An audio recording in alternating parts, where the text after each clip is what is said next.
Hello friends, welcome back to my new video.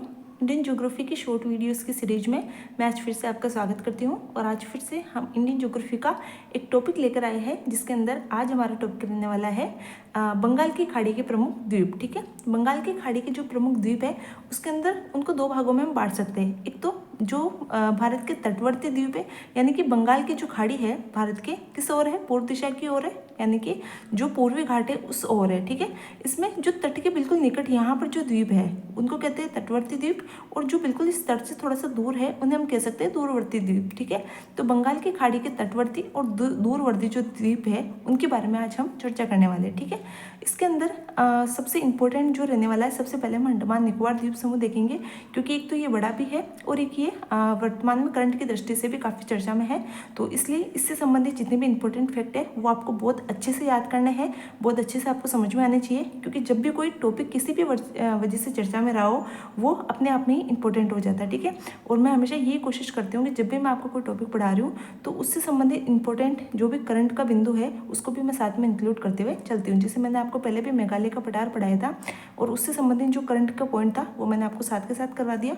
तो अंडमान निकोबार का भी जो करंट का पॉइंट है वो भी मैं आपको साथ के साथ बताते हुए चलूँगी। ठीक है, तो चलिए बिना देर के स्टार्ट करते हैं। और जो पहली बार इससे चैनल से जुड़े हैं मैं उनसे ये कहूँगी कि आप इसका टेलीग्राम चैनल ज्वाइन कर लें, इस चैनल को सब्सक्राइब कर लें, क्योंकि इंडियन ज्योग्राफी को इतने इंटरेस्टिंग तरीके से छोटी छोटी वीडियोस के माध्यम से, ट्रिक्स और मैप के माध्यम से आपको और कहीं पर भी नहीं मिलेगा। ठीक है, और ये आपके आगामी जो परीक्षा है उसके अंदर एक कारगर सिद्ध होगा। ठीक है, तो चलिए स्टार्ट करते हैं। जो पहली बार जुड़ा है वो पहले जाके पुराने वाली वीडियो जरूर देख लेना। ठीक है, चलिए देखते हैं अंडमान निकोबार द्वीप समूह। सबसे पहले इसका हम विस्तार देख लेते हैं।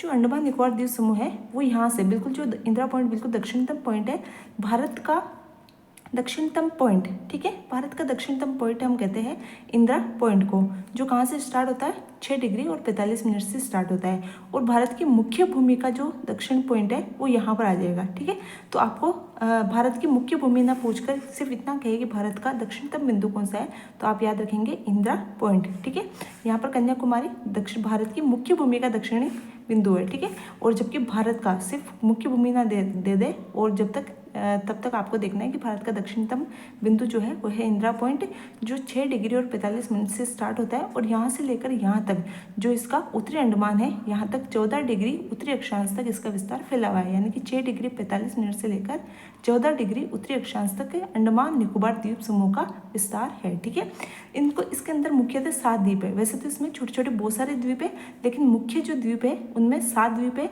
जिसमें से 4 अंडमान के अंदर आते हैं और 3 निकोबार के अंदर आते हैं। ठीक है, इनके नाम आप याद रखेंगे। जो 4 अंडमान में आते हैं, जिसमें उत्तरी, मध्य और दक्षिणी, ये तो आपको याद रह जाएगा, उत्तरी अंडमान, मध्य अंडमान और दक्षिणी अंडमान। ठीक है, इसके बाद में 4th नंबर का जो है उसे कहते हैं लघु या छोटा अंडमान। ठीक है, इसके अलावा आप याद रखेंगे नीचे जो निकोबार के है उसमें कार निकोबार, छोटा निकोबार, जिसे हम लघु निकोबार भी इसको कह सकते हैं। ठीक है, लघु निकोबार भी कह सकते हैं, और लास्ट में आ जाएगा महान निकोबार। ठीक है, तो 3 निकोबार के 4 अंडमान के द्वीप है। ठीक है, इन द्वीपों पर क्या क्या चीज़ें हैं, क्या क्या इनकी विशेषताएं हैं, वो हम एक बार देख लेते हैं।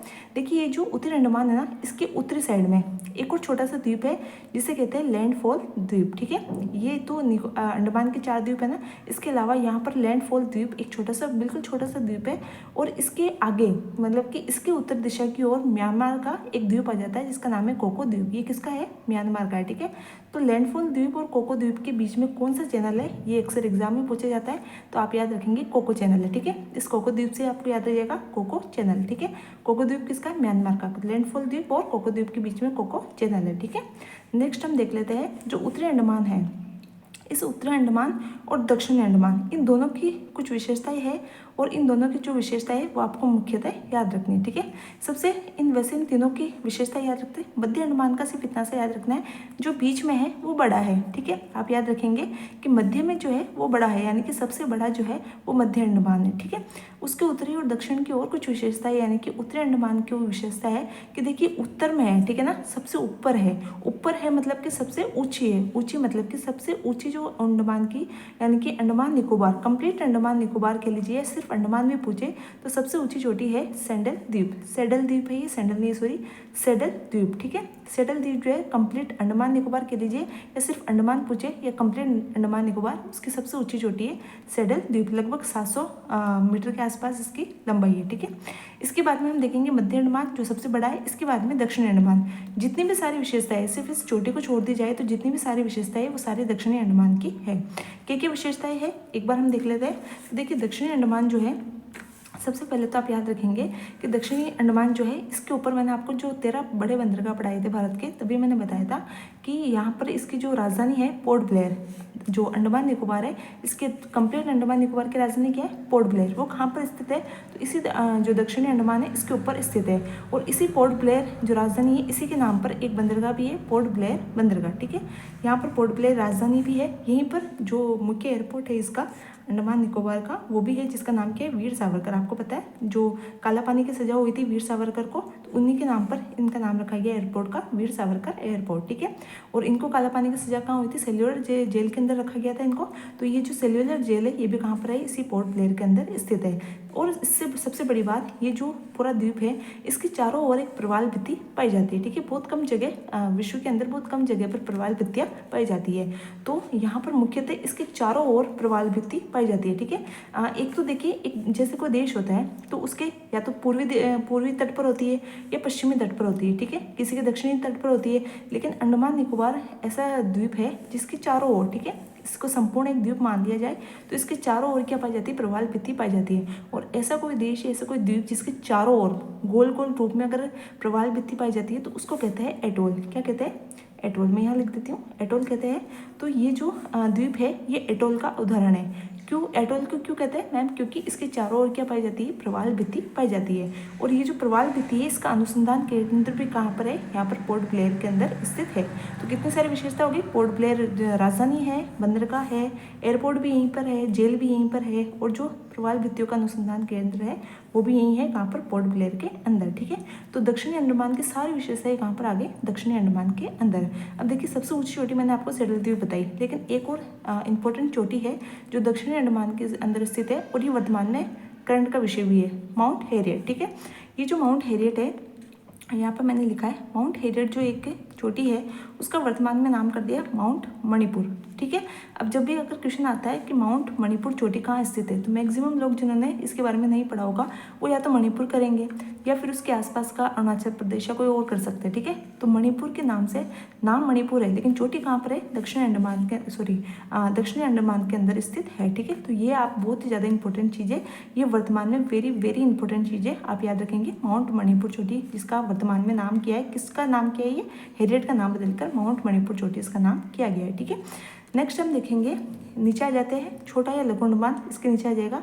अब इसकी इतनी सी विशेषता है कि जो दक्षिणी अंडमान है और जो लघु अंडमान है, वैसे ये जो सारे द्वीप है ये एक दूसरे से क्या है? बिल्कुल मतलब कनेक्ट करते हुए, लेकिन एकमात्र दक्षिणी अंडमान और जो लघु अंडमान है इन्हीं के बीच में एक थोड़ा सा जाने का रास्ता है। ठीक है, जहाज वगैरह का, तो इनके बीच में एक पास है, मतलब कहता है ना किसी के जाने का रास्ता होता है, मतलब पास चैनल है, यानी कि इनके बीच में से निकलने का रास्ता है, इसे कहते हैं डक्कन पास। ठीक है, तो आप याद रखेंगे डक्कन पास जो है किन किन के मध्य है? तो दक्षिणी अंडमान और लघु अंडमान के मध्य है डक्कन पास। ठीक है, इसके अलावा आप देखेंगे अंडमान और निकोबार, इन दोनों को अलग करने वाला एक चैनल है जिसे कहते हैं 10 डिग्री उत्तरी अक्षांश। ठीक है, तो अंडमान निकोबार दोनों को अलग करने वाला है 10 डिग्री उत्तरी अक्षांश, या अंडमान निकोबार द्वीप को 2 भागों में बांटने वाला है 10 डिग्री उत्तरी अक्षांश। ठीक है, इसके 3 जो है कार निकोबार, छोटा निकोबार और महान निकोबार, ये जो तीनों द्वीप है इनमें से जो महान निकोबार है, देखिए नाम है महान। ठीक है, तो आपको जब भी अगर निकोबार का अगर क्वेश्चन पूछा जाए तो आप याद रखेंगे कि जो महान निकोबार है, महान है तो जो भी चीज़ें हैं, जो भी इंपॉर्टेंट चीज़ें हैं वो यहीं पर ही होगी। ठीक है,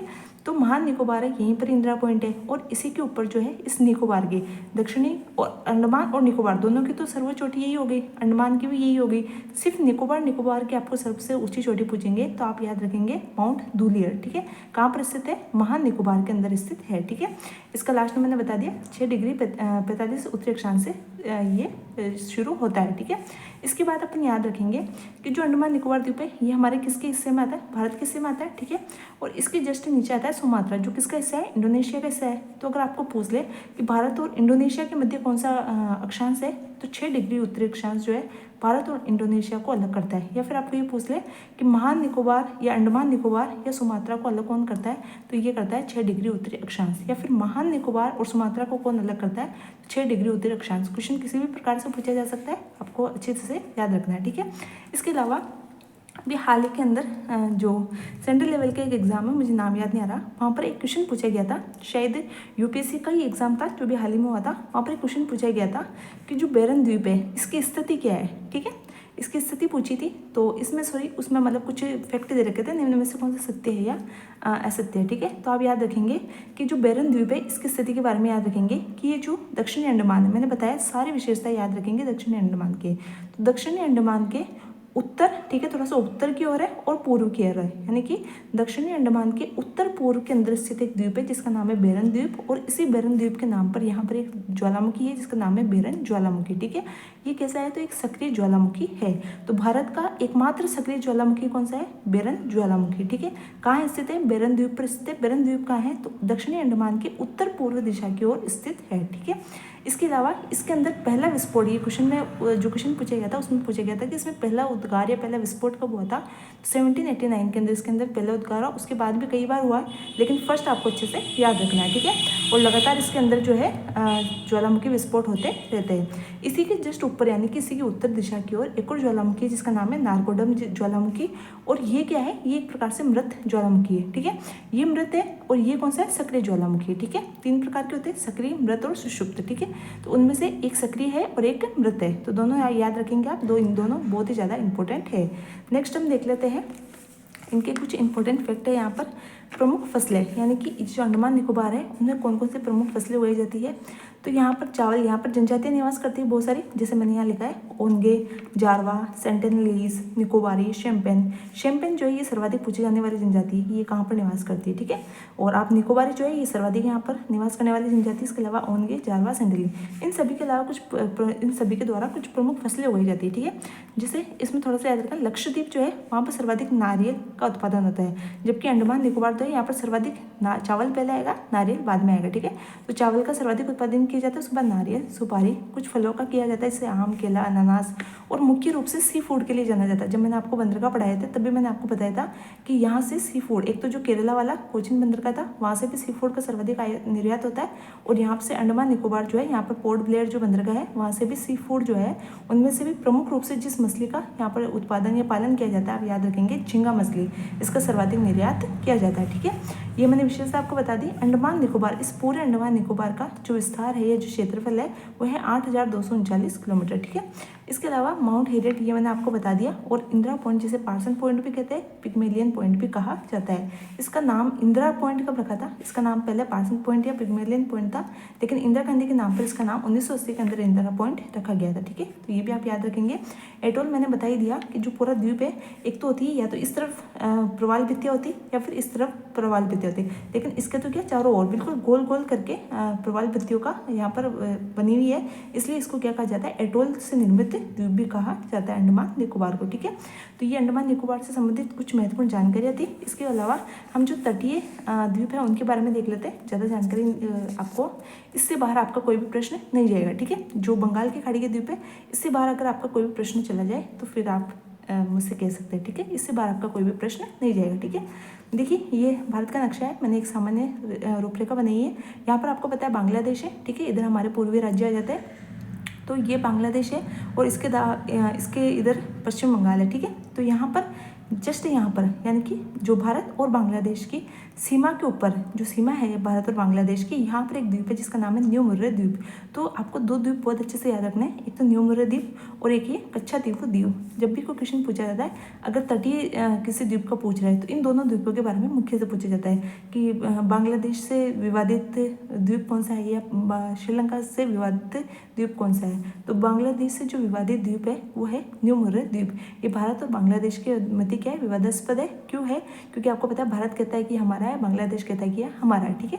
तो ये दोनों की सीमा पर है और इसलिए क्या है, विवादास्पद है, ठीक है। इसके अलावा कच्छा द्वीप जो है ये भारत और जो श्रीलंका इसके मध्य यहाँ पर स्थित है, ठीक है। ये इन दोनों के मध्य है, दोनों के बीच में काफ़ी टाइम तक विवाद का कारण रहा, लेकिन फिर बाद में भारत ने इसको श्रीलंका को दे दिया, ठीक है, कि आप लड़ाई झगड़े मत करो, आप अपने पास रखो ये द्वीप, ठीक है। लेकिन फिर भी क्या रहा कि जब भारत के जो मछुआरे वगैरह थे वो मछलियाँ पकड़ने इस द्वीप के आसपास भी जाते थे, तो श्रीलंका के जो थे प्रशासन वगैरह वो इनको पकड़ लिया करते थे, ठीक है। तो इस वजह से भी ये बाद में भी क्या रहा, विवादास्पद बना रहा, ठीक है। तो भारत और श्रीलंका के मध्य विवाद का कारण कच्चातीव द्वीप और भारत बांग्लादेश के मध्य न्यू मुर्रे द्वीप, ठीक है। ये दो द्वीप आपको बहुत अच्छे से याद रखने हैं। इसके बाद में हम देखेंगे पश्चिम बंगाल के जो यहाँ पर कोलकाता, आपको मैंने बताया था कोलकाता पोर्ट है यहाँ पर, कोलकाता बंदरगाह, ठीक है। इस कोलकाता बंदरगाह के पास में ही एक द्वीप है जिसका नाम है सागर द्वीप, ठीक है।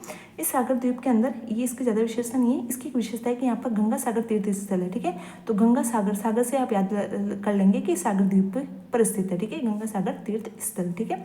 इसके अलावा उड़ीसा की जो राजधानी भुवनेश्वर और यहाँ पर आपको पता है कि पोर्ट भी है, तो इसके पास में यहाँ पर एक द्वीप है जिसका नाम है व्हीलर द्वीप। पुराना नाम व्हीलर है, लेकिन जो कलाम साहब थे, डॉक्टर अब्दुल कलाम आज़ाद, वो यहीं पर रहा करते थे इसी द्वीप के ऊपर, और यहीं पर उन्होंने अपनी जीवनी लिखी थी, इसलिए इसका नाम क्या कर दिया गया, कलाम द्वीप कर दिया गया, ठीक है। और ये किसका है, ये मिसाइल परीक्षण का केंद्र है, कौन सा, यही व्हीलर द्वीप या कलाम द्वीप। यहाँ से मिसाइल परीक्षण की जाती है, देखिए दो होती है, एक तो मिसाइल होती है और एक उपग्रह परीक्षण होता है, जैसे अभी चंद्रयान वगैरह जो होता है ना, जैसे मोह में चंद्रयान फर्स्ट सेकंड जो भी है ना, वो दोनों जो है, जैसे उपग्रह यहाँ से लॉन्च होता है जबकि मिसाइलें यहाँ से लॉन्च होती है, ठीक है। तो दोनों द्वीपों का आप अच्छे से याद रखेंगे। यहाँ से जैसे पृथ्वी है, अग्नि है, आकाश है, ये सारी मिसाइलें जो थी वो यहीं से क्या की जाती है, प्रक्षेपण इनका किया जाता है, ठीक है। और यहाँ पर एक पृथ्वी जो मिसाइल थी उसका प्रक्षेपण किया गया था, लेकिन वो वापस यहीं पृथ्वी पर आकर गिर गई थी इसी जगह पर, और जहाँ पर वो वापस गिरी थी ना उसका नाम रख दिया गया पृथ्वी पॉइंट। तो आपको पूछ सकते हैं कि पृथ्वी पॉइंट किस द्वीप पर स्थित है, तो ऑप्शन में ये दोनों द्वीप दे सकते, तो आप याद रखेंगे कलाम द्वीप या व्हीलर द्वीप के ऊपर स्थित है, और मिसाइल परीक्षण केंद्र का है तो वो भी इसी कलाम द्वीप पर स्थित है। और उपग्रह परीक्षण केंद्र जैसे कह सकते हैं, परीक्षण केंद्र जो कहाँ पर है, सतीश धवन केंद्र, सतीश धवन उपग्रह केंद्र कहाँ पर है, श्रीहरिकोटा द्वीप पर स्थित है। और ये श्रीहरिकोटा द्वीप मैंने आपको पुलिकट झील पढ़ाया था, किससे दो राज्यों की सीमाओं पर स्थित है, आंध्र प्रदेश और जो तमिलनाडु उसकी सीमा पर स्थित है पुलिकट झील। और इस जो पुलिकट झील है इसके पास में ही स्थित है श्रीहरिकोटा द्वीप, ठीक है। यहाँ पर सतीश धवन केंद्र उपग्रह केंद्र स्थित है, यहाँ से उपग्रहों का क्या किया जाता है, परीक्षण किया जाता है, ठीक है, प्रक्षेपण किया जाता है, ठीक है। इसके बाद में यहाँ पर, ठीक है, यहाँ पर जो तमिलनाडु है उसके दक्षिणी दिशा की ओर यहाँ पर एक पंबन द्वीप, ठीक है। ये पंबन द्वीप जो है आपको पता होगा राम सेतु जो बना हुआ है, इस राम सेतु में जो पहला द्वीप है, ये जो राम सेतु है ये छोटे छोटे द्वीपों के रूप में बना हुआ है, ठीक है। तो ये जो इससे राम सेतु का जो पहला द्वीप है इसका नाम है पंबन द्वीप, और इसी के ऊपर जो रामेश्वरम है वो स्थित है, ठीक है। और राम सेतु का जो पहला द्वीप है वो पंबन द्वीप है, रामेश्वरम में इसी पर स्थित है। और एक 2003 के अंदर एक परियोजना चली थी जो अटल बिहारी वाजपेयी उनके द्वारा चलाई गई थी, सेतु समुद्रम परियोजना, ठीक है। इस परियोजना का जो पहला द्वीप था वो भी ये पंबन द्वीप था, लेकिन किन्हीं कारणों की वजह से बाद में बंद कर दी गई थी, ठीक है। तो इसका जो पहला बिंदु था वो भी यही था, पंबन द्वीप, ठीक है। तो रामेश्वरम, राम सेतु और सेतु समुद्रम ये सभी इस द्वीप से संबंधित है। यहाँ पर मन्नार की खाड़ी में स्थित द्वीप कौन सा है, तो याद रखिए कच्छातीव द्वीप है जो भारत और श्रीलंका के मध्य विवादास्पद है, ठीक है। तो ये प्रमुख बंगाल की खाड़ी के प्रमुख द्वीप और इनसे संबंधित विशेषताएं थी। और एक छोटी सी चीज़ और, जो प्रमुख अभी जो अंडमान निकोबार द्वीपों के नाम चेंज हुए तो उनमें से जो प्रमुख है, जो आप वैसे तो 21 तो अभी हुए और 3 पहले के थे, ठीक है।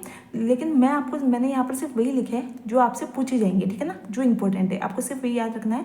तो अंडमान निकोबार द्वीपों के नए नाम हुए, इनमें से 3 जो है 2018 दिसंबर 2018 के अंदर ये 3 द्वीप थे जिनका नाम था रोस द्वीप, नील द्वीप और हेवलॉक द्वीप। तो रोस यानी कि बोस, रोस किसको आता था, गुस्से वाले थे बोस, रोस बोस, ठीक है। तो ये तो आपको याद रखिएगा, रोस द्वीप का नाम क्या रख दिया गया, सुभाष चंद्र बोस।